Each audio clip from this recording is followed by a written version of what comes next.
Doa orang benar itu luar biasa. Yang ngasih SMS sama saya kekuatan tuh banyak sekali, jemaat-jemaat yang mendoakan, yang bilang ibu ini mesti sembuh, ibu ini. Aku bilang Tuhan terima kasih aku punya teman-teman yang baik ya. Karena uang tuh gak segala-galanya waktu kita sakit ya. Tapi kalau doa itu powerful ya. Jadi mari di tempat ini kalau misalnya kau juga ada lemah tubuh, gak usah malu-malu, gak usah sungkan ya. Kasih tahu, tolong bantu saya doa. Karena setiap ada yang masuk SMS tuh yang bilang bu ini saya lagi sakit atau apa, itu langsung kita berdoa. Melalui SMS juga doa bisa ya. Pokoknya inti dari hati yang tulus itu powerful ya. Oke, siap dengan firman Tuhan? Oke, kita masuk yuk. Apa temanya hari ini? Ya, aku menerimamu apa adanya, betul? Siapa yang yakin ini harus menjadi gaya hidup orang Kristen? Amin. Ya, ini harus jadi gaya hidup orang Kristen karena ini adalah gaya hidup daripada Tuhan Yesus. Kalau engkau berkata engkau anak Tuhan, kalau engkau berkata engkau orang Kristen, kalau engkau berkata engkau hamba Tuhan, tapi engkau masih pakai syarat dalam menerima seseorang, berarti engkau sebenarnya bukan orang Kristen ya. Oke, kita lihat kenapa saya berkata ini adalah gaya hidup daripada Tuhan Yesus. 1 Korintus. Kita baca 1 Korintus. 1 Korintus 7 ayat ke-17 sampai dengan ke-24. 1 Korintus 7 ayat ke-17 ya, saya akan baca. Selanjutnya hendaklah tiap-tiap orang tetap hidup seperti yang telah ditentukan Tuhan baginya dan dalam keadaan seperti waktu ia dipanggil Allah. Inilah ketetapan yang kuberikan kepada semua. Kalau seorang dipanggil dalam keadaan bersunat, jangan dia berusaha meniadakan tanda-tanda sunat. Dan kalau seorang dipanggil dalam keadaan tidak bersunat, janganlah ia mau bersunat. Sebab bersunat atau tidak penting. Yang penting ialah mentaati hukum-hukum Allah. Baiklah tiap-tiap orang tinggal dalam keadaan seperti waktu ia dipanggil oleh Allah. Ya, ayat ke-24, saudara-saudara, hendaklah tiap-tiap orang tinggal di hadapan Allah dalam keadaan seperti waktu ia dipanggil. Ini bicara tentang Tuhan menerima kita apa adanya.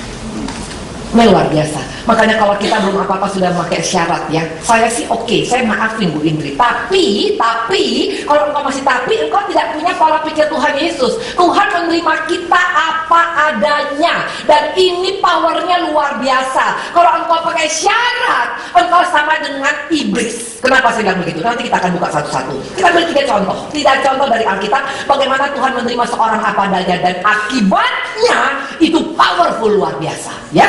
Yuk kita buka yang pertama Yohanes 4. Saya sering menyampaikan firman ini kenapa? Untuk mengingatkan kita berkali-kali ya. Yohanes 4 ini bicara tentang perempuan Samaria, perempuan yang gak punya masa depan pengharapan. Mana buktinya? Kawin 5 kali, yang terakhir dia kumpul kebo. Berarti masa depannya gak ada. Ini perempuan gila seks. Ini perempuan mungkin orang yang sial, asal kawin selalu cerai, kawin cerai. Artinya gak punya masa depan. Tapi kalau kita baca di ayat 39, bukan hanya dia dipulihkan, tapi apa? Jadi berkat satu kampung Samaria dia bawa kepada Tuhan Yesus. Itu satu kampung bukan bicara 1-2 orang loh, itu bicara tentang 1.500 orang. Saya tanya mas satpam saya, 1 RT, 1 RW itu berapa? Itu ada 15 kakak. Itu 1 RT, itu berapa RW? Itu 10. Waktu saya kali-kalikan, itu kurang lebih 1.500 orang. Bayangkan, ini bukan orang sekolah Alkitab, bukan pendeta, nggak suka masuk suka cita ministry tiap hari Rebo, tapi waktu dia bertobat, satu kampung dibawa pada Tuhan. Kenapa bisa begitu? Ya, karena Tuhan menerima dia apa adanya. Tuhan nggak bilang waktu itu, dasar lu, makanya lu beres dulu hidupmu. Nggak ada. Tuhan hanya bilang memang itu bukan suamimu, yang sekarang pun bukan suamimu. Tuhan tidak pernah menuntut dari hidup kita. Yang dia tuntut adalah perubahan. Hanya itu. Apapun keberadaan di tempat ini, mungkin kau pernah kawin cerai, mungkin kau pernah selingkuh, mungkin kau pernah zina, mungkin kau pernah murtad, mungkin kau pernah penyembahan berhala. Apapun itu Tuhan terima apa adamu. Ini yang luar biasa tentang Tuhan. Jadi kalau Tuhan saja bisa seperti itu, kenapa kita sebagai pengikutnya nggak bisa seperti itu? Kalau engkau berkata engkau Kristen, pengikut Tuhan, hamba Tuhan lagi-lagi, tapi engkau pakai syarat dalam terima orang, kau nol di mata Tuhan. Amin. Ini yang pertama tentang perempuan Samaria. Ya, makanya dipakai Tuhan luar biasa. Kenapa? Tuhan nggak tuntut, nggak Tuhan bilang. Makanya lu tuh bertobat. Nggak ada lu. Kalau mau baca kisahnya, ceritanya, Tuhan nggak ada ngomong seperti itu. Tuhan hanya ngomong tentang air kehidupan sama dia. Tapi waktu dia bicara dengan penuh kasih, ini yang membuat ini orang akhirnya berubah. Amin. Luar biasa. Kalau dunia menuntut perempuan ini mesti bertobat dulu. Makanya kenapa dia ambil air jam 12 siang, waktu terik matahari pas. Karena nggak ada orang tertarik untuk ambil air bersama dengan dia. Pagi-pagi semua wanita ambil air di Samaria. Dia tahu dia orang kotor dan dia tahu dia nggak disukai oleh banyak perempuan-perempuan. Makanya dia ambil siang-siang. Tapi Tuhan kita luar biasa. Orang boleh menolak engkau, keluarga boleh menolak engkau, tapi Tuhan menerima engkau apa adanya. Wonderful. Tepuk tangan Tuhan Yesus. Luar biasa. Luar biasa. Saya masih ingat waktu sebelum aku bertobat, banyak orang yang gak suka sama saya karena memang aku hidup dalam kegagalan. Aku pernah menikah dan aku pernah cerai. Aku pernah menikah dan aku pernah cerai. Dan aku pernah murtad 11 tahun tinggalkan Tuhan Yesus. Menurut dunia aku kartu mati. Gereja pun gak menerima saya. Saya pernah waktu itu mau bilang, saya mau menikah. Tolonglah, daripada aku kumpul kebo aku mau menikah. Sorry, gak bisa. Itu gereja besar. Seringkali gereja, seringkali dunia lebih kejam daripada Tuhan Yesus. Kalau Tuhan menerima kita apa adanya, makanya jangan pernah engkau bergeser dari imanmu. Tuhan kita itu luar biasa. Amin. Manusia, mau suami kita, mau orang tua kita, kadang-kadang pakai syarat untuk menerima kita. Oke, gue terima, tapi berubah dulu lo ya. Itu manusia, Tuhan gak pernah. Tuhan gak bilang sama perempuan Samaria seperti itu. Artinya kalau Tuhan bisa menerima perempuan Samaria yang bukan Kristen saja, bisa diterima apa adanya. Apalagi kita yang sudah ikut Tuhan sungguh-sungguh. Kali ini jangan pernah bilang aku orang yang terbuang. Tidak ada satupun yang terbuang sama Tuhan. Semua Tuhan terima dengan sangat besar hati. Ya, itu satu contoh. Yang kedua kita lihat yuk. Ini hamba Tuhan. Ini orang yang tahu kebenaran. Tapi juga seringkali kadang-kadang kita nggak percaya diri ya. Kita merasa diri aku nggak diterima oleh Tuhan. Karena mungkin kehidupanku atau mungkin apapun namanya. Hari ini mari, engkau spesial di mata Tuhan. Siapapun kita spesial di mata Tuhan. Keluaran 4 ayat ke 10 sampai dengan 12. Waktu itu Tuhan mau pakai Musa ya. Keluaran 4 ayat berapa saya bilang tadi? Ayat 10 sampai dengan 12 ya. Lalu kata Musa kepada Tuhan, Tuhan, aku ini tidak pandai bicara, dahulu pun tidak, dan sejak engkau berfirman kepada hambamu pun tidak, sebab aku berat mulut dan berat lidah. Tapi Tuhan berfirman kepadanya, siapa yang membuat lidah manusia? Siapa yang membuat orang bisu atau tuli? Membuat orang melihat atau buta? Bukankah aku, yakni Tuhan? Oleh sebab itu pergilah, aku akan menyertai engkau, lidahmu dan menyertai lidahmu dan mengajar engkau apa yang harus kau katakan. Luar biasa. Tuhan gak bilang begini, oke, ambil apa? Oke, ya. Dikatakan di sini apa? Tadi dikatakan Tuhan, Musa bilang saya nggak bisa ngomong, saya nggak pintar ngomong. Kita nggak tahu antara dua ini. Bisa aja Musa ini orang yang pemalu, dia nggak bisa di public speaking, dia nggak bisa ngomong di depan umum. Atau mungkin dia gagu. Apapun namanya, ini Musa handicap, ini punya kekurangan, ini punya kelemahan. Dan dia pikir karena dia punya kelemahan, Tuhan nggak akan mungkin bisa pakai dia. Apa Tuhan bilang? Oke, kalau itu ikut seminar dulu, ya ikut seminar di John Robert Power dulu, belajar public speaking. No, Tuhan bilang apapun keberadaanmu, aku yang memberikan kekuatan padamu. Amen. Ini luar biasa. Maka di tempat ini jangan menjadi pribadi yang minder ya. Minder itu hati-hati, minder itu legion. Siapa yang pernah dengar legion? Yang pernah saya sampaikan? Ya, yang belum pernah mendengar. Itu kaset, itu CD-nya bagus. Itu tentang legion. Legion itu roh jahat. Seringkali kita menganggap bahwa kalau kita nggak berdosa, kalau kita nggak membunuh, nggak mencuri, itu nggak apa-apa. Ya, kalau kita misalnya sekarang kita Kristen, itu apa-apa. Oh enggak, kalau engkau Kristen tapi engkau punya roh minder, itu legion. Kenapa saya bilang legion roh minder? Legion tinggal di kuburan. Orang tinggal di kuburan itu orang yang menarik diri dari masyarakat. Kenapa dia minder? Mungkin karena dia bodoh, karena dia miskin, karena dia jelek, karena dia mungkin peot, karena dia tua. Dulu aku punya penyakit minder yang luar biasa. Oh, minder saya luar biasa. Kenapa? Keluarga saya 9 ini 88 ini kaya rayanya luar biasa semuanya. Aku yang paling biasa-biasa. Udah biasa-biasa, rumah tanggaku hancur. Udah gitu aku punya suami masuk penjara. Wah, semua lihat aku tuh sebelah mata. Nggak ada yang nganggap. Asal ada pesta, nggak pernah saya diundang. Karena dianggap nggak ada papanya. Tapi apa gara-gara itu membuat engkau minder? Semakin engkau minder, semakin engkau tidak akan pernah diakui Tuhan luar biasa. Karena Tuhan cari adalah orang-orang yang tidak minder. Waktu Musa masih minder, Tuhan marah sama dia. Waktu Musa berkata, aku siap Tuhan, maka Tuhan berkati dia menjadi nabi pertama yang membawa 2 juta umat pilihan Tuhan keluar dari Mesir. Wonderful. Kuasa daripada menerima apa adanya itu luar biasa. Maka jangan pernah kau tidak bisa menerima apa adanya keberadaan suamimu, keberadaan anakmu, keberadaan mertuamu, keberadaan iparmu, keberadaan siapapun. Never asking. Jangan pernah menuntut. Karena menuntut itu bukan karakter Tuhan Yesus. Jangan pakai syarat, karena syarat itu bukan daripada Tuhan Yesus. Nanti kita buktikan. Satu lagi kita buka yuk, ya. Ini lebih luar biasa lagi. Ini orang dipakai luar biasa. Dunia goncang gara-gara dia. Siapa dia? Kita buka Lukas 5. Lukas 5. Dapat? Lukas 5 ayat ke-8. Ini tentang Petrus. Petrus ini siapa yang nggak tahu dia? Dia pernah memurtad kelas kakap. Dan dia adalah orang yang sangat-sangat tidak stabil dengan omongannya. Hari ini berkata, aku sangat wonderful. Besok-besok dia bisa meninggalkan Tuhan. Ini orang-orang yang pelintat-pelintut. Ini orang-orang yang bimbang. Ini orang-orang yang semangat, tiba-tiba bisa kempas semangatnya ya. Dan apa Tuhan nggak tahu? Tuhan sangat tahu. Mari kita lihat ayat ke-5. Dikatakan, Simon menjawab, Guru, telah sepanjang malam kami bekerja keras dan kami tidak menangkap apa-apa, tapi karena engkau menyuruh aku menebarkan jala juga ya. Dan setelah mereka melakukannya, mereka menangkap sejumlah besar ikan sehingga jala mulai koyak. Lalu mereka berisyarat kepada teman-teman di perahu yang lain supaya mereka datang membantu. Ayat ke-8. Ketika Simon melihat hal itu, ia pun tersungkur di depan Yesus dan berkata, Tuhan, pergilah daripadaku, karena aku ini seorang berdosa. Sebab ia dan semua orang bersama-sama dengan takjub oleh karena banyaknya ikan yang mereka tangkap. Demikian juga Yakobus, Yohanes anak Zebedeus yang menjadi teman Simon. Kata Yesus kepada Simon, jangan takut, mulai dari sekarang engkau akan menjadi penjala manusia. Wonderful. Tuhan gak ada tuntut apa-apa loh. Padahal gak mungkin Tuhan gak tahu karakter Simon ini. Ini karakter orang yang suka menggebu-gebu tapi habis itu kempes. Ini orang karakter yang omongannya gak sama dengan perbuatannya. Ini orang yang gampang meninggalkan Tuhan tapi gampang juga berapi-api pada Tuhan. Tuhan tahu persis. Tapi Tuhan bilang gak ada masalah. Dan Simon tahu siapa dia. Gak mungkin kau tidak tahu siapa dirimu. Kita tahu kita orang berdosa. Tapi Tuhan bilang gak ada masalah. Yang perlu aku adalah perubahan dalam hidupmu.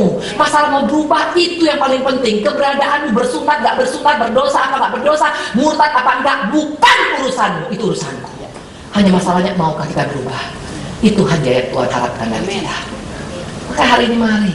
Ada 3 contoh di Alkitab. Pertama tadi adalah perempuan Samaria, kartu mati di hadapan manusia, tapi Tuhan bisa pakai luar biasa. Yang kedua tadi adalah siapa? Yang kedua tadi adalah Musa, yang berkata, aku gagap, aku tuh berat lidah, aku tuh gak bisa ngomong, aku tuh handicap. Tuhan udah bilang, udah lu belajar dulu, training dulu di Amerika 3 bulan, baru gue pakai. Gak ada. Kalau dunia mau pakai seorang, itu pasti ada proses yang luar biasa. Tapi kalau Tuhan menerima kita kepadanya, itu yang buat aku bangga sama Tuhan Yesus. Waktu pertama saya pelayanan, aku tidak pernah nyangka aku tuh bisa bawa firman, akan jadi hamba Tuhan yang cukup dipercaya oleh Tuhan. 11 tahun saya sudah pelayanan, tahun ini saya 12 tahun. Kalau melihat latar belakangku, tidak mungkin aku harus jadi pakai Tuhan. Kalian semua tahu latar belakang saya. Aku tidak bilang cerita tentang kehidupanku. Aku melakukan semua yang jahat, semua yang jahat. Mau kalian tanya apapun, pakai itu komplit. Coba mau tanya apa? Masalah pernah ke, aku ke dukun memang enggak, tapi aku tuh suka tanya-tanya ini, ramal-ramal. Ya, makanya orang begini nanti kaya raya karena mangkoknya besar. Aku suka nanya-nanya. Aku suka tanya jodoh dengan aku waktu di Jepang. Aku tanya tuh sama ada tuh yang dukun-dukun orang Jepang. Ya, itu aku pernah lakukan. Apalagi pernah meninggalkan Tuhan, pernah. Apalagi pernah aborsi, pernah. Semua pernah aku lakukan. Tapi waktu Tuhan pilih saya, Tuhan gak bilang banyaknya dosamu luar biasa. Enggak. Tuhan bilang, aku mau pakai kau. Amin. Makanya mari di tempat ini, jangan pernah merasa diri kita kartu mati. Nggak ada istilah deadlock sama Tuhan Yesus. Siapapun engkau punya potensi mau dipakai menggoncangkan dunia. Tangkap pesan Tuhan hari ini. Amin. Makanya Tuhan Yesus luar biasa. Aku bangga punya Tuhan Yesus yang luar biasa. Tidak bisa digantikan oleh apapun. Amin. Dikatakan tadi, kalau Tuhan tidak pernah pakai syarat. Kalau iblis, dia pakai syarat. Hanya syaratnya terselubung. Mana buktinya? Buka Lukas 4. Maka jangan anggap enteng. Hati-hati tanda tangan kontrak sama iblis. Ya hati-hati. Karena dia jagonya luar biasa. Itu iblis itu, wah itu mah. Kalau soal liciknya luar biasa. Lukas 4. Ayat 6 dan 7. Ini waktu pencobaan di padang gurun. Bayangkan, Tuhan Yesus saja diganggu oleh iblis. Tuhan Yesus loh, apalagi kita. Jadi jangan pernah bilang saya gak akan mungkin bisa diganggu oleh iblis karena saya anak Tuhan. Siapa bilang? Ini berjelas anak Allah yang maha tinggi, Bo. Dan dia tahu persis kapan mengganggu dan bagaimana cara mengganggu. Tuhan 40 hari 40 malam gak makan. Berarti waktu dalam keadaan lemah tubuh dan dalam keadaan capek dan letih dan lemas. Dan iblis itu tahu persis kapan masuk untuk mengganggu kita.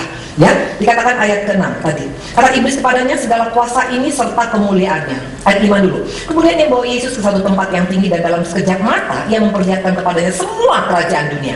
Kata iblis kepadanya, segala kuasa serta kemuliaannya akan kuberikan kepadamu, sebab semuanya itu telah diserahkan padaku dan aku akan memberikan kepada siapa saja yang aku kehendaki. Luar biasa nggak ini? Ini kontrak dengan iblis. Kalau siapa pernah di sini kredit mobil atau kredit motor atau kredit rumah atau kredit apapun? Ya, siapa sih yang nggak pernah kredit? Luar biasa, bagus. Sebenarnya itu kredit itu nggak bagus kalau nggak bayar.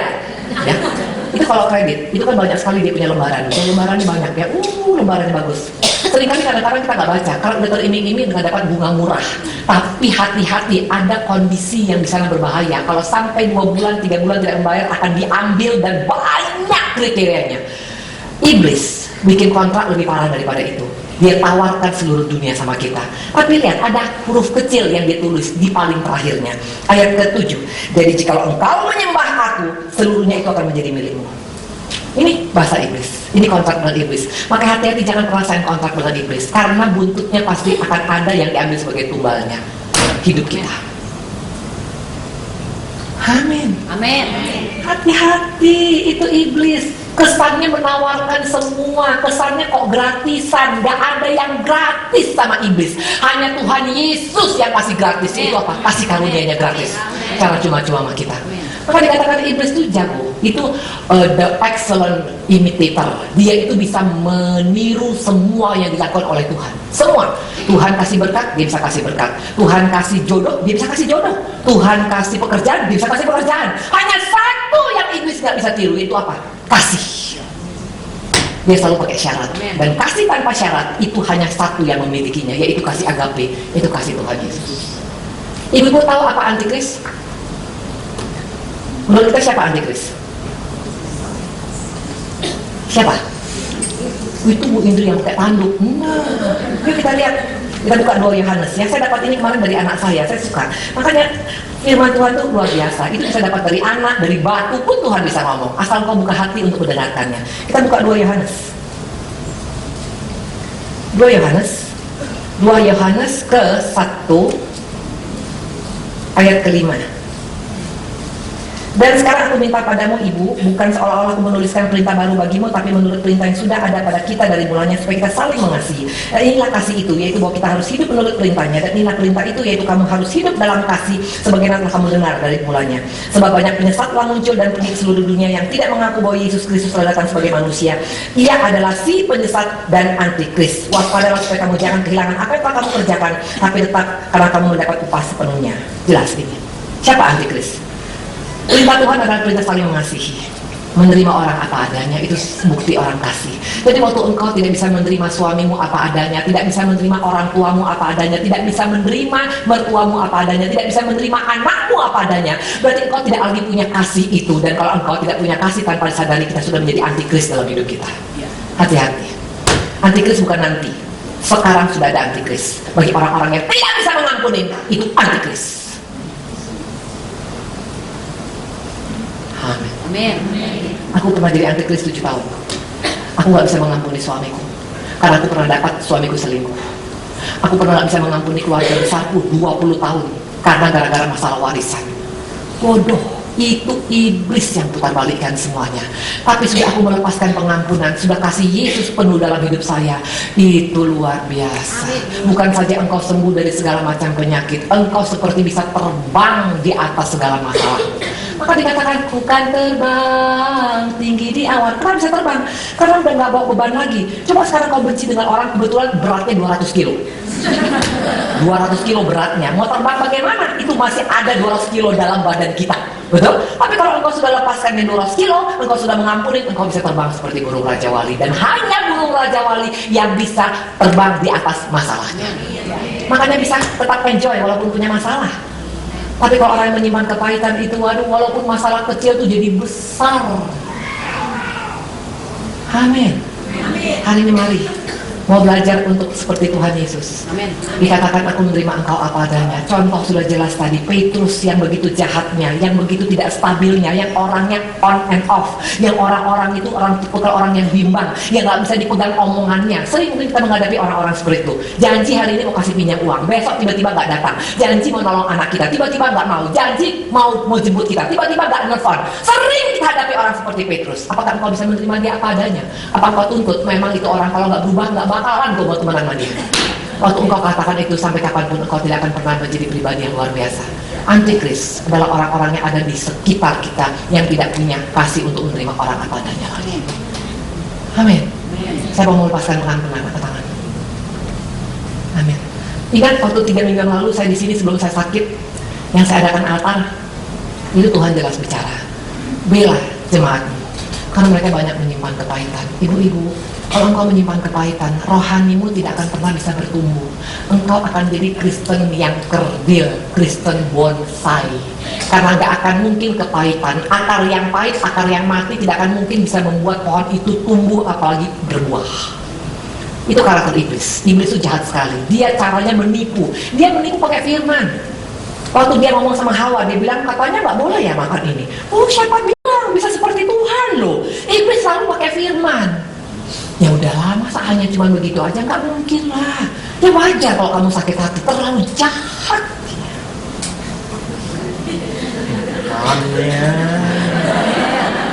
Itu aku pertahankan selama 7 tahun waktu suamiku selingkuh. Asal setiap orang bilang, Bu Indri harus ngampunin. Oh, nggak bisa dong, nggak bisa dong. Enak aja gitu mas saya juga harus balas. Itu aku pertahankan 7 tahun. Akhirnya apa? Hidupku sangat menderita. Saya pernah sampaikan sama kalian dulu bagaimana muka aku hancur-hancuran. Nah, saya ceritakan ya, kalau sekarang udah ciamik ya, men. Itu aku penyakitan, gara-gara 7 tahun menyimpan kepakitan. Ini muka aku tuh hancur semua, nanah semua. Sampai ke punggungku, sampai ke lututku tuh semua nanah. Menurut dokter gak mungkin saya bisa sembuh seperti ini sekarang. Tapi sama Tuhan Yesus, kecil banget masalah nanah. Cicing bong. Makanya kalau sampai hari ini bengekmu gak sembuh-sembuh, kankermu gak sembuh-sembuh, bereskan dulu.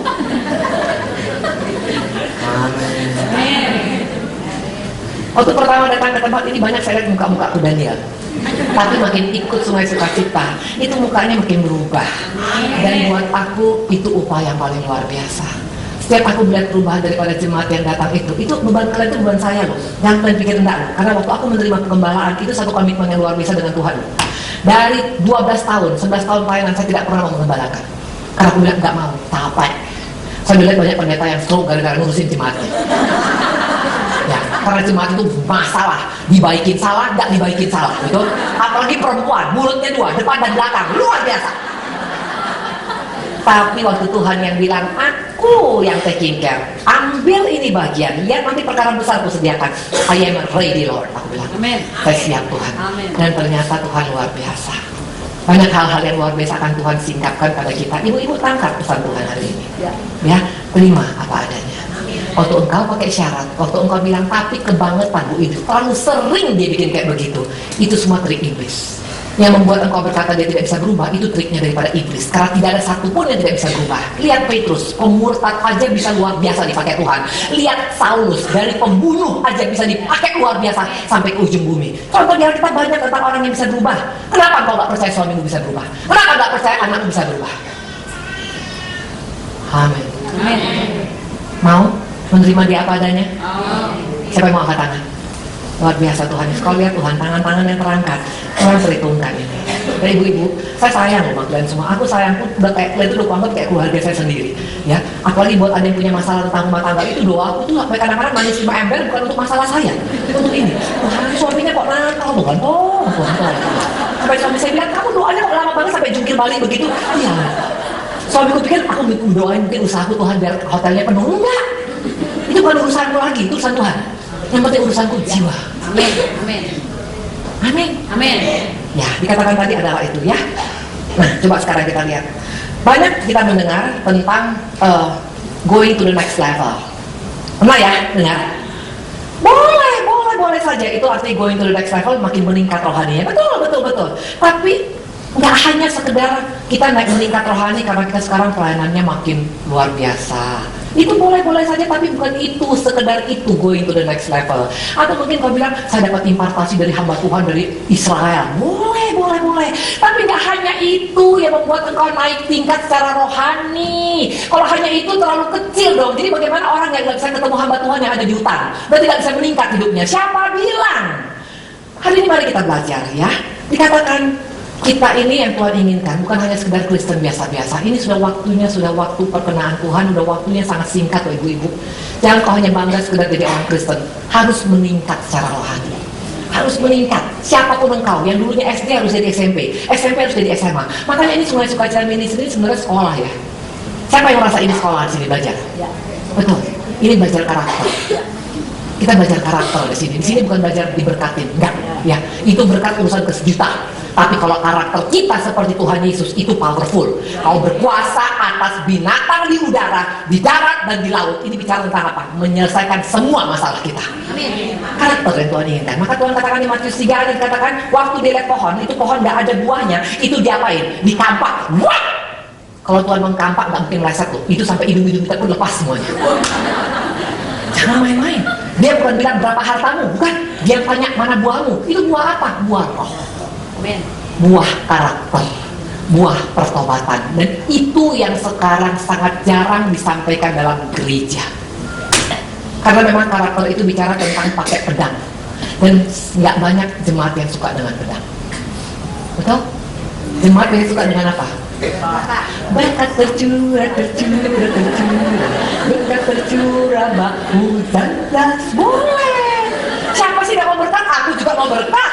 Tuh, jelas dong. Kalau nggak mau berkat tuh orang sakit jiwa, betul? Tapi gak usah cari itunya dulu, karakter dulu. Karena nanti waktu antikris datang, kalau karakter kita berakar, itu gak akan gampang loh. Amin? Oke. Tadi dikatakan tentang going to the next level. Apa yang harus kita lakukan untuk bisa going to the next level? Karena ini waktunya Tuhan. Kenapa harus meningkat dia punya rohani? Ingat, Tuhan datang nanti yang kedua kali sebagai apa? Mempelai. Tuhan datang bukan lagi baby. Bukan baby, oh my, bukan loh. Mempelai. Nanti dia mempelai akan mencari mempelai wanitanya. Teng, betul? Logikanya, mungkin gak dia cari wanita yang masih begini. Oh my, gak mungkin. Dia cari pasti dia punya mempelainya yang dewasa rohaninya. Makanya harus going to the next level. Jangan bangga yang penting saya sudah 100 tahun ikut Tuhan, Bu Indri. Nggak cukup hanya masalah waktu. Senioritas nggak menentukan, tapi buah itu yang menentukan. Dan hanya orang-orang yang buahnya itu penuh, itu dikatakannya akan menjadi mempelai Tuhan Yesus. Amin. Amin. Amin. Yuk kita lihat. Yang pertama, ya, apa ciri khasnya ya? Apa yang harus membuat kita untuk bisa menjadi pribadi yang semakin meningkat? Ya, kita buka dulu Yohanes ya. Ini aja, cuma satu, tapi nanti akan kita buka 5 kriterianya. Yohanes 5.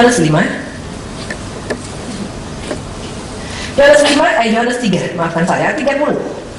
Yohanes 3:30 dikatakan begini. Sama-sama baca yuk. Ini kriteria orang yang going to the next level. 1, 2, 3. Dia harus semakin besar. Ya, very simple. Hanya ini.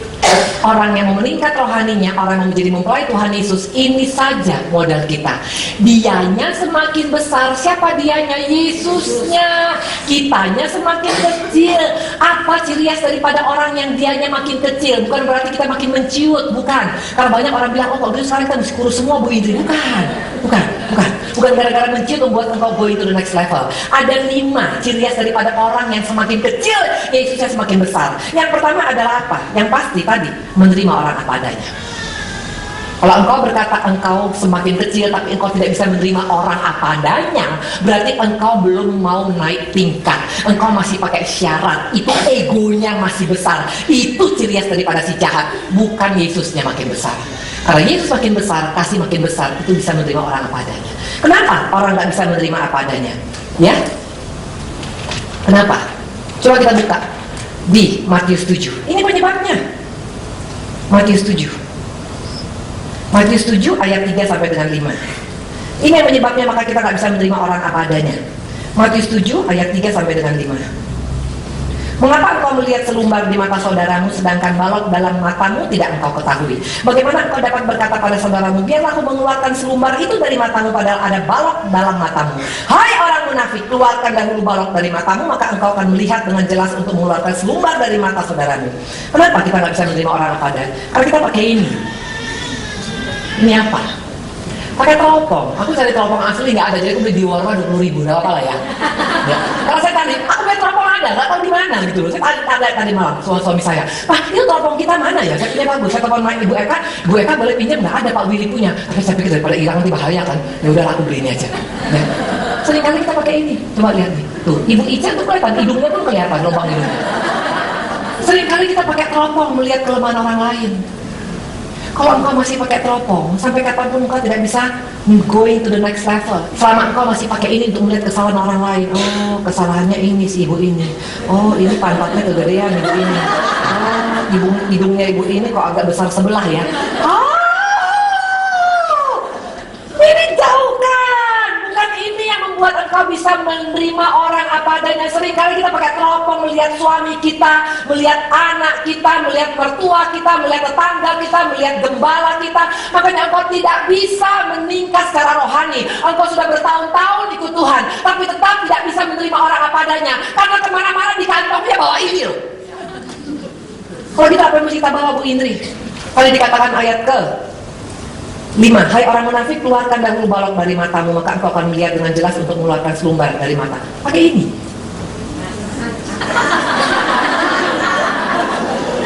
Pakai kaca supaya kita melihat ada nggak selumbar di mata kita.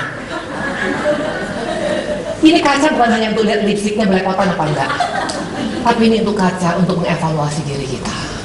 Kalau engkau bisa mengkoreksi dirimu, engkau lihat siapa dirimu, engkau pasti bisa menerima orang apa adanya.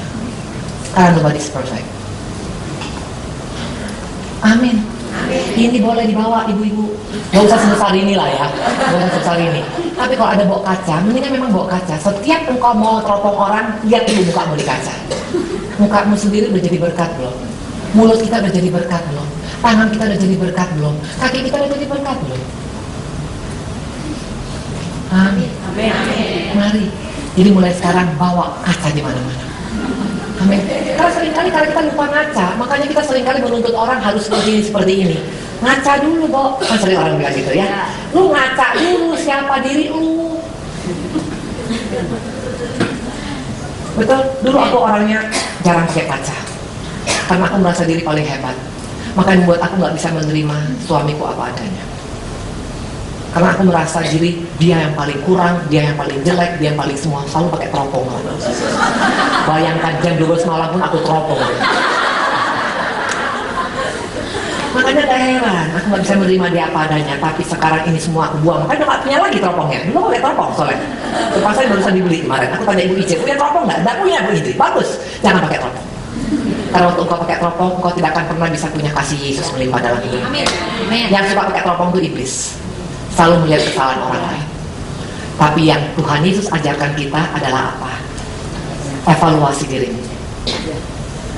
Pergunakan kaca. Karena di kaca itu nggak bisa bohong. Kalau orang bisa bohong, orang bisa bilang, enggak, lu baik kok, bisa. Karena dia ngarapin mungkin pinjaman dari kita.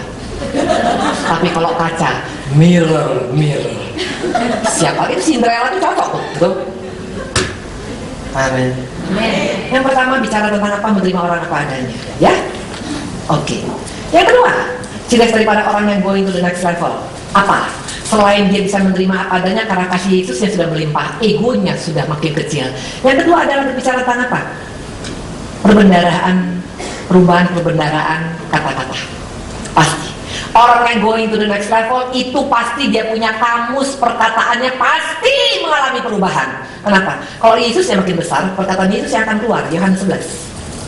Ini perkataan Yesus, ini selalu perkataan Tuhan Yesus dimanapun dia berada, apapun masalah yang dihadapi bagi dia. Yohanes 11 ayat 41, waktu Lazarus mati, waktu ada masalah yang sangat-sangat fatal, apa yang Tuhan lakukan? Ayat 41, maka mereka mengangkat batu, lalu Yesus menadah ke atas dan berkata, Bapa, aku mengucap syukur kepadamu karena engkau telah mendengarkan aku. Ternyata ucapan syukur itu sangat-sangat didengar di kerajaan surga. Makanya kenapa doamu gak dijawab Tuhan? Engkau sudah berdoa sampai 3 hari 3 malam, ikut doa puasa sampai kurus kering gak ikan pepes, inusnya 5 km panjangnya. Tapi kenapa Tuhan gak dengar? Karena engkau habis doa ngeluh terus. Bagaimana sekarang kabar suaminya? Begitu-gitu tuh ini. Makanya gak heran doamu percuma, Tuhan gak dengar. Yang didengar Tuhan Yesus hanya doa yang dengan penuh ucapan syukur, perkataan ucapan syukur. Terutama wanita itu wanita tuh kalau gak ngomong tuh bisa gila. Mendingan gila daripada engkau ngomong tapi hanya ngomel terus, hanya mengeluh terus. Tuhan mendengar ucapan syukur, makanya iblis itu selalu puter. Nggak mungkin dong lu mengucap syukur baru kejepit lu punya jempol. Waktu engkau mengucap syukur, jempolnya langsung sembuh kok. Langsung saja langsung bangkit kok. Bayangkan, ucapan syukur itu bisa mengubah, mayat aja bisa bereaksi. Apalagi suami yang nakal bisa berubah. Amin. Jadi kok suami pulang jam 3 pagi katakan haleluya. Itu dulu aku lakukan.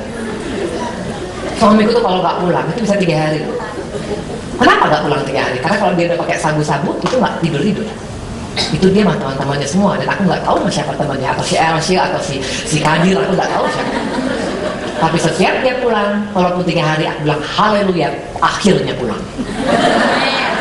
Mulai berkurang pulangnya dari 3 hari menjadi 2 hari. Haleluya, masih tahu jalan ke rumah. Dari 2 hari ke 1 hari sampai akhirnya tidak pernah lagi keluar malam. Kalau sekarang, Bo, kalian ke rumahku jam 8 tuh suami dengan aku sudah lagi nyiapin firman untuk besok. Jam 9 kami sudah peluk-pelukan. Amin. Luar biasa Tuhan Yesus. Kenapa ucapan syukur itu powerful. Orang yang going to the next level bisa mensyukurin apapun keberadaannya. Yesus sudah ajarkan. Waktu ada Lazarus punya masalah, waktu ada masalah yang sudah tidak bisa kau handle, dengan ucapan syukur surga mendengar. Bukan satu lagi, Matius 15, supaya mungkin kau bilang itu kebetulan Bu Idris. Siapa bilang? Karakter daripada Tuhan Yesus paling menonjol, di mana ada masalah apa yang keluar dari mulutnya. Matius 15, ini waktu tentang Krismon. Mungkin kau tempat ini punya masalah ekonomi, masalah utang piutang, masalah apapun. Matius 15 ayat 36. Dikatakan apa? Sudah itu, ia mengambil ketujuh roti dan ikan, mengucap syukur, memecah-mecahkannya dan memberikan pada murid-muridnya, lalu murid-murid memberikan pulang pada orang banyak. Kapan terjadi mujizat? Waktu ada ucapan syukur. Jadi masalah apapun, itu solusinya hanya ucapan syukur. Masalah apapun. Kemarin waktu saya sakit, itu aku terus terang, saya tahu itu bukan sakit, itu perbuatan si jahat, aku tahu. Karena memang aku tuh terlalu semangat. Saya tuh memang orangnya, itu jalan saja bisa dilihat cepat kan? Jalan itu cepat tuh, betul. Orang kalau jalan aku masih ketinggalan. Bayangkan sepatu 12 cm udah cepat tuh. Gimana kalau pakai sepatu lepek, itu lebih gila lagi pasti. Aku jalan cepat, ngomong cepat, semua serba cepat. Saya pernah waktu pas rapat sama pegawai saya. Jadi saya bilang begini. Mengerti? Ya. Mengerti nggak? Nggak, Bu. Bu, tadi kau bilang ngerti? Habis takut, Bu. Kenapa ngomong cepat? Ya, aku cepat dan semua serba cepat. Akibatnya terlalu sangat berapi-api. Dan ternyata Tuhan izinkan waktu iblis mengganggu saya, aku drop total. Saya belum pernah seperti itu. Tulang saya itu sepertinya nggak bisa tidur di kasur. Itu seperti ada duri yang menusuk-nusuk. Jadi aku selama seminggu, ini kalau bocor rahasia lah, aku itu pokoknya pasti pabrik Salonpas paling suka sama saya. Karena tiap hari saya beli itu berkotak-kotak. Ini 20 biji setiap 3 jam ganti. Karena sakitnya luar biasa. Udah gitu sakitnya, kepalanya juga luar biasa. Itu nyut itu saya makan neuralgia itu sampai sudah berblok-blok. Nggak juga mempan. Udah gitu apa? Tubuh kayaknya ada kuasa yang ditarik. Nggak bisa. Saya satu hari tidur selama waktu itu tidur 20 jam sehari. Aku bangun jam 6. Maka firman saya kirimkan juga terlambat waktu saya sakit itu. Kadang-kadang saya nggak bisa kirim karena udah nggak kuat lagi badan saya. Tapi saya pikir komitmen Tuhan. Harus saya minta waktu kerja, tolong kalian yang kirimin karena aku udah nggak kuat lagi nih. Itu jam 6 bangun, hanya makan sarapan pagi. Habis itu jam 7 tidur lagi sampai jam 1 siang. Habis itu nanti jam 1 siang dibangun 5 suami saya untuk makan siang. Habis itu jam 2 tidur lagi sampai jam 8 malam. Habis itu jam 8 malam makan malam. Habis itu tidur lagi sampai jam 5 pagi. Jadi aku tuh tidur 20 jam sehari selama seminggu itu. Makanya saya bilang tolong. Aku percaya karena doa kalian semua. Makanya saya bisa sehat lagi. Makanya pakai baju kuning hari ini. Saya bilang sama suami saya, itu mau gaya kok. Kalau udah sakit seminggu saya mesti penampilan beda. Aku berarti lihat itu loh. Keren dong, karena Tuhan Yesus. Iya. Karena aku tidak pernah mau kalah sama penyakit. Aku tidak mau kalah dengan masalah. Karena kita punya power luar biasa. Hanya satu yang saya lakukan waktu aku sakit. Tuhan, aku percaya aku sembuh Tuhan. Aku saya nangis terus. Nangis kenapa? Nangis saya bilang gini, Tuhan, nggak mau. Aku mau sembuh. Pokoknya aku sudah sembuh Tuhan. Aku nggak mau. Aku pengen doain jiwa-jiwa Tuhan. Nggak mau. Itu saya minta terus. Dan ternyata akhirnya luar biasa. Kuasa waktu engkau mensyukuri apapun. Waktu engkau menerima kenyataan. Waktu engkau nggak marah sama Tuhan. Waktu engkau nggak kecewa sama Tuhan. Waktu engkau menerima orang apa adanya. Itu luar biasa. Amin. Tepuk tangan Tuhan. Ya, jadi dikatakan tadi perubahan, perbendaharaan. Ya, ibu-ibu, jangan pernah kau pikir kalau engkau sudah melayani otomatis semua mulus. Enggak. Tuhan izinkan. Tapi ingat, tidak satu helai rambut pun bisa turun, bisa lepas kalau bukan seizin Tuhan. Jadi kalau sampai Tuhan izinkan sakit, karena Tuhan punya rencana. Tuhan juga lihat, ini anakku ini terlalu semangat luar biasa. Betul, memang aku semangat itu kalau misalnya cuma tidur aja aku yang nggak ngomong. Biasanya aku tuh pokoknya pengen curhat sama semua orang tentang Tuhan Yesus. Boleh semangat, tapi juga mesti jaga diri. Ada suami saya bilang apa? Kamu orangnya baik, kamu orangnya sabar, kamu orangnya juga semua. Hanya satu yang kurang sama kamu. Apa? Saya kan udah bisa masak. Saya bilang, oh bukan masak, apa? Betul. Kamu orangnya suka lupa diri.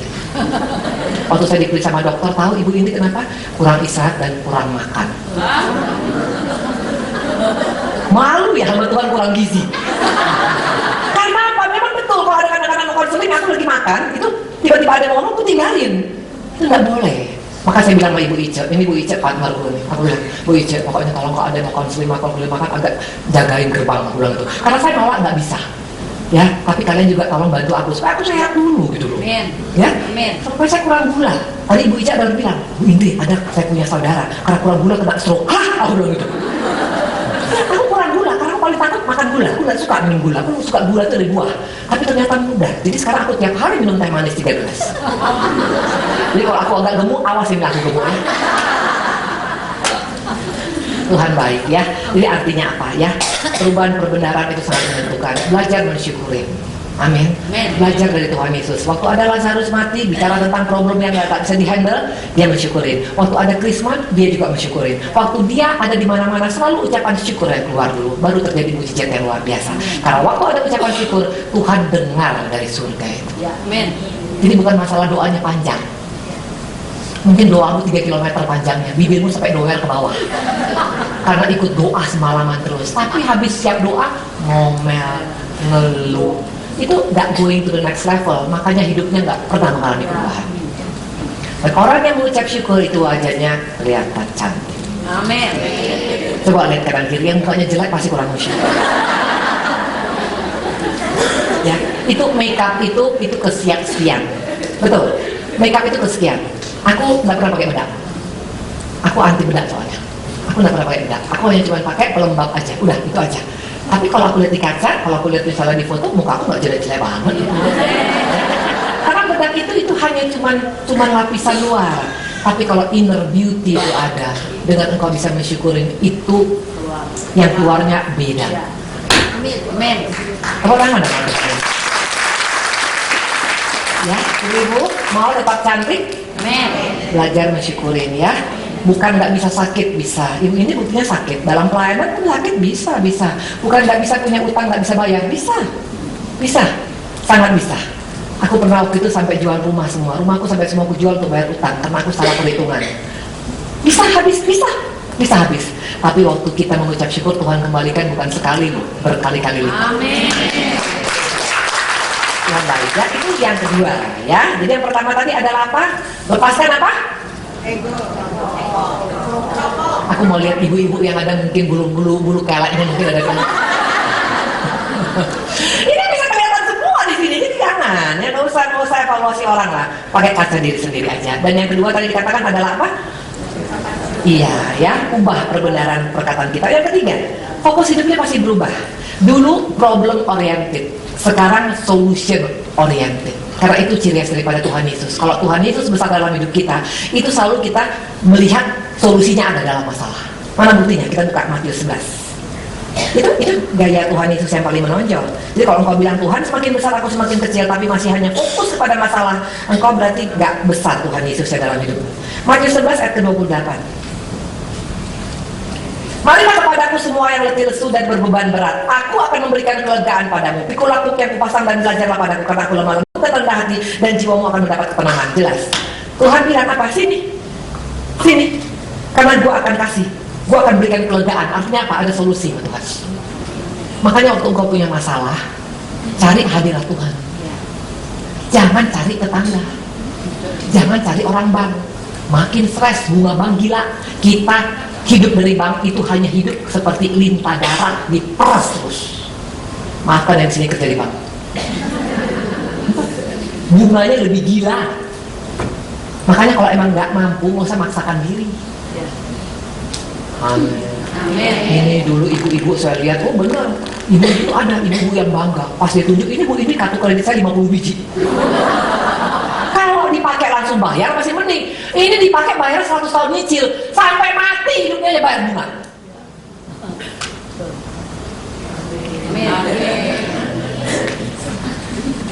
Dulu aku punya kartu kredit 20. Itu semuanya dapat gede-gede lagi.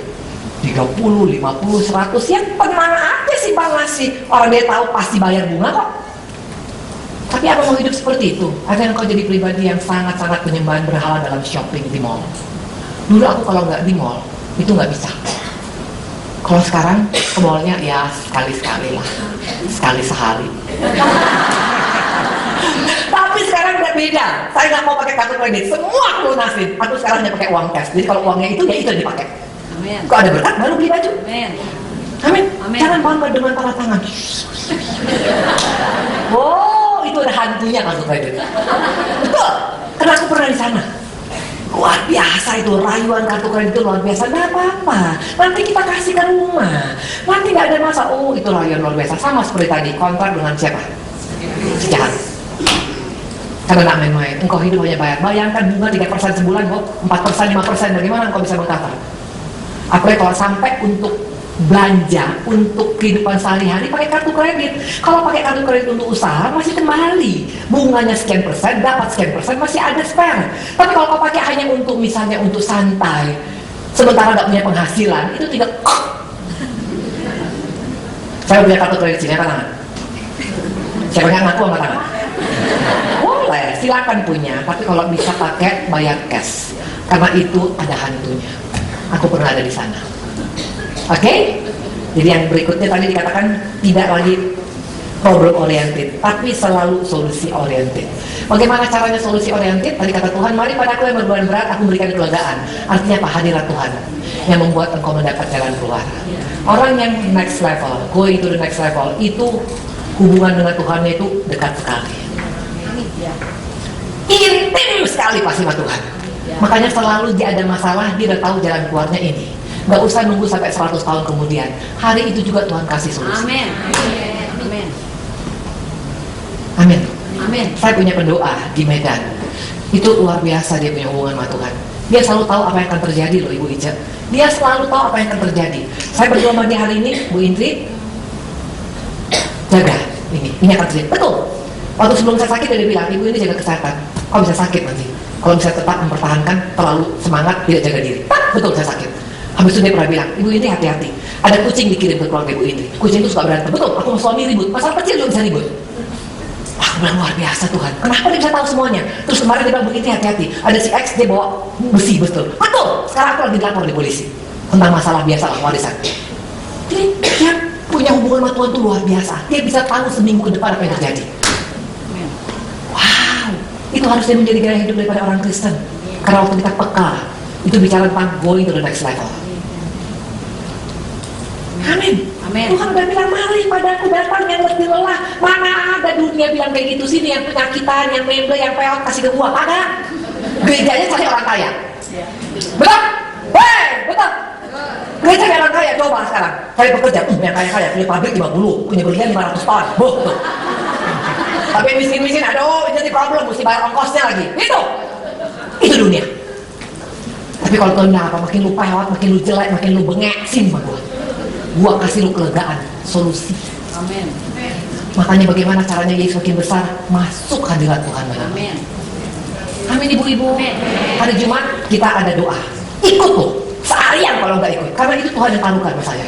Saya bilang mau bekerja, kalian berdoa. Betul nggak dari Tuhan? Betul. Semuanya sangat setuju. Bulan Februari cuma sebulan sekali kita. Mulai bulan ini kita 2 kali sebulan. Tiap hari Jumat. Bukan hari Jumat. Jumat besok tanggal 1 sama Jumat tanggal berapa? Ibu Ica? Tanggal 22. Besok hari Jumat itu bicara tentang anak pembokat apa anak dundungan. Anak mana kita? Anak mana? Anak bokat atau anak tiri? Siapa yakin anak bokat? Bokat itu bapak. Siapa yakin anak babi? Kita buktikan besok. Karena ada 10 karakter bukan anak babi. Jadi makanya gak heran, ngaku anak Tuhan. Kita kan anak-anak Tuhan. Tapi gak ngalami berkat bapaknya, gak mungkin. Kenapa? Besok akan dibongkar. Minggu yang sesi yang pertama itu 5, itu tentang eksternal yang keluar. Yang minggu Jumat berikutnya lagi itu tentang internal. Yang di dalam kita membuat kita gak bisa mengalami berkat anak babi. Makanya datang. Nanti di sana kita perlu kalian yang punya masalah silakan menjerit. Karena itu beda. Nanti caranya itu duduk semua di lantai. Waktu bulan Februari itu datang hampir 150 orang ya. Dan kita itu doa puasa. Nah, itu juga nanti ditawarkan. Ayo, doa puasa nanti kita berbuka. Silakan ada yang mau terbeban untuk bawa kue, bawa jengkol. Ibu Emma luar biasa loh kemarin, bawa jengkol. Tapi pekerja lupa bawa nasinya, jadi orangnya makan jengkol semua. Pas pulang suaminya pingsan semua karena bawa jengkol. Bawa apapun kalian boleh, mau bawa kacang, mau bawa misalnya sekarang lontong, gak usah banyak-banyak. Kalau yang nggak punya berkatnya bawa 1 piring. Ini kebersamaan. Karena di tempat ini kita belajar untuk jadi berkat. Amin. Betul loh. Saya perhatikan orang-orang yang berkat di tempat ini itu berkatnya 30-60 kali lipat. Amin. Itu aku bisa yakin, sangat yakin karena aku sendiri ngalamin masalahnya. Amin. Amin. Ya datang nanti Jumat, siapa mau datang Jumat? Apa lagi? Ayo, ya kalau nggak datang juga nggak apa-apa. Tapi kalau bisa datang, kalaupun nggak bisa, kasih tahu sama teman-teman. Lu datang, lu punya problem. Itu tentang anak gunungan atau anak pembokat. Anak-anak kita. Karena seringkali kita pikir kita semua anak Tuhan, belum tentu. Sikap kita itu menentukan engkau anak babe atau anak tiri. Atau anak tetangga mungkin. Amin. Amin. Yang keberapa sekarang? Yang keempat, orang yang going to the next level itu dia punya kepentingan diri sendirinya makin tergeser. Tapi social awareness-nya, kepentingan orang lainnya lebih ada di depan. Itu orang yang going to the next level. Jadi kalau hidup kita hanya untuk mikir diri sendiri, masih nggak bisa Bu Indri, saya nggak mungkin lah Bu Indri, bagaimana? Saya aja tuh punya masalah. Saya mau tanya, siapa di sini yang nggak punya masalah? Katakan.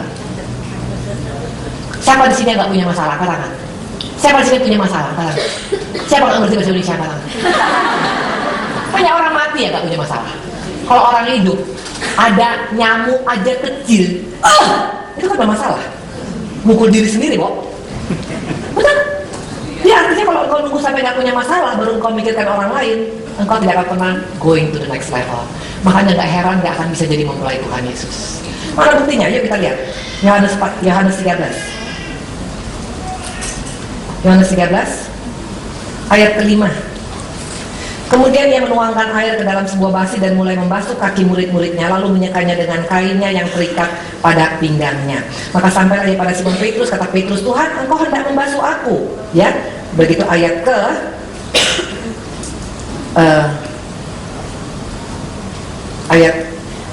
ayat ke-15, sebab aku telah memberikan satu teladan padamu supaya kamu juga berbuat sama seperti yang telah kuperbuat padamu. Aku berkata padamu, sesungguhnya seorang hamba tidak lebih tinggi daripada tuannya, ataupun Tuhan seorang utusan daripada dia yang mengutus. Jadi jika kamu tahu semua ini, maka kamu berbahagia jika kamu melakukannya. Ini jelas. Tuhan Yesus karakter paling menonjol, itu dia membasuh kaki murid-muridnya. Dan kalau Yesus besar dalam hidup kita, kita saling membasuh. Itu bicara tentang melayani, peduli dengan orang lain. Kalau dulu doanya hanya untuk diri sendiri, Tuhan, tolong Tuhan, gimana aku biar kalau bisa Tuhan nggak usah operasi tapi nggak keriput Tuhan. Doa untuk keriputnya 5 jam, betul? Terus kan, Tuhan kok pinggulnya udah agak besar Tuhan, bisa sampai berjam-jam. Tapi kalau sudah going to the next level, itu doanya untuk orang lain. Tuhan tolong Tuhan, biar Tuhan, kasihan Tuhan, suaminya sampai sekarang belum dapat kerjaan. Kita bisa nangis, Amin. bisa merintih, bisa mengerang untuk masalah orang lain. Amin. Itu membasuh kaki Tuhan. Dan itu bukti orang yang Yesusnya makin besar, kitanya makin kecil. Aku karakter aslinya itu egois. Kenapa bilang? Karena saya anak orang kaya. Udah anak orang kaya, anak paling kecil. Dari mulai saya lahir sampai aku umur 30, itu apapun mauku, hari ini aku minta, hari ini mesti dapat. Saya masih pernah ingat waktu itu sama ayah saya. Hanya gara-gara gak dikasih mobil baru, aku pakai obat tidur, aku masuk rumah sakit sampai dikeluarkan, sampai mati. Itulah dulu aku egonya. Tapi sudah aku punya Tuhan Yesus, itu semuanya bisa dihancurkan. Amin. Bisa bergeser. Ya. Gak waktunya lagi untuk hanya memikirkan diri sendiri. Waktunya untuk memikirkan kepentingan orang lain. Mungkin engkau tidak bisa dengan uangmu, dengan doamu. Ya, amin. Amin. Amin. Mungkin engkau tidak bisa berkhotbah. Engkau punya mobil? Siapa di sini yang punya mobil? Datang ke sini pakai mobil tadi, coba angkat tangan. Nggak usah takut, saya nggak minta mobil. Cil, mobilmu apa? Pakai Alphard. Mahal Alphard. Berapa orang bisa isinya sayang? Mobilmu isinya berapa kapasitasnya? 6. Berapa tadi kemarin? 3. Kenapa nggak bawa 3 lagi? Betul? Kalau 3 lagi dibawa dulu, Tuhan ganti nanti Lamborghini. Amin. Mau nggak? Bawa dong sesuai kapasitas mobilmu. Kalau bisa, bawa 8 orang, ikat 2 lagi di atas. Itu Tuhan kasih fasilitas itu untuk dipergunakan memuliakan Tuhan. Jangan hanya untuk diri sendiri. Kalau kau mau going to the next level, belajar untuk mulai mikirkan orang lain. Ayo ibu-ibu, ya. Yang pakai mobil di sini, coba minggu depan saya mau tahu, nanti saya tanya. Ya, kalau perlu angkat dari mana-mana, kalau perlu pembantu angkat, mau semua tukang parkir semua angkat. Jiwa di depan Tuhan sama lu, betul nggak? Waktu Tuhan menolong orang gila di Garasa, itu sampai dikorbankan, itu ada badai loh.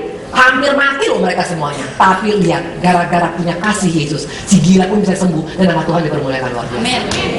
Ayo belajar ya, mulai mementingkan pentingkan orang lain. Dan yang terakhir, yang paling Tuhan rindukan dari kita adalah menjadi orang kepercayaan Tuhan. Bulan Maret itu bicara tentang wanita-wanita yang dipercayakan oleh Tuhan. Udah lihat ya flyersnya? Jadi ini saya simpan untuk bulan Maret. Mau jadi orang yang dipercayakan Tuhan? Kalau dipercayakan suami, aduh, itu bisa kadang-kadang dia punya kepercayaan ada 5-6 orang, Bu. Ini manusia, Bu. Dipercayakan bos, bisa-bisa kita dipecat besoknya. Tapi kalau dipercayakan Tuhan, itu luar biasa. Mana buktinya? Buka ayat terakhir, Amsal 28. Saya undang ke musik. Amsal 28.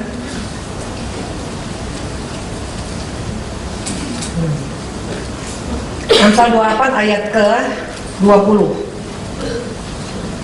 Apa? Bonus buat orang dipercayakan Tuhan. Ayat 20a. Orang yang dapat dipercayai mendapat banyak berkat. Amin. Siapa mau dapat berkat? Targetnya mesti menjadi wanita dipercaya oleh Tuhan. Amin. Nggak dipercaya hanya cuma dengan gereja. Gereja yang percaya kita itu semua terbatas. Suami yang percaya kita semua terbatas. Tapi kalau Tuhan percaya kita itu luar biasa. Ya, jadi ada 5 ciri orang yang going to the next level. Yang pertama adalah orang yang menerima orang lain apa adanya. Yang kedua tadi apa? Perbendaharaan perkataannya berubah, mulai hanya bisa mensyukuri. Yang ketiga apa? Problem oriented diganti menjadi solution oriented. Bagaimana caranya? Banyak masuk hadirat Tuhan. Dan yang keempat dikatakan tadi apa? Membasuh kaki sesamanya. Itu bicara tentang peduli dengan orang lain. Dan yang terakhir menjadi wanita-wanita yang dipercaya oleh Tuhan. Tuhan berkati kita. Hari Jumat itu perikopnya tentang anak bokap atau bukan. Udah saya siapin soalnya. Ya ini saya dapat tadi pagi. Saya suka banget kalau dapat firman tuh, saya rasanya bahagia banget. Karena dapat pembukaan dari Tuhan tuh karena anugerah Tuhan. Datang, kalau nggak bisa datang, kasih tahu sama teman-teman karena itu juga melayani. Amin ibu-ibu. Tuhan berkatin kita. Saya undang kita berdiri.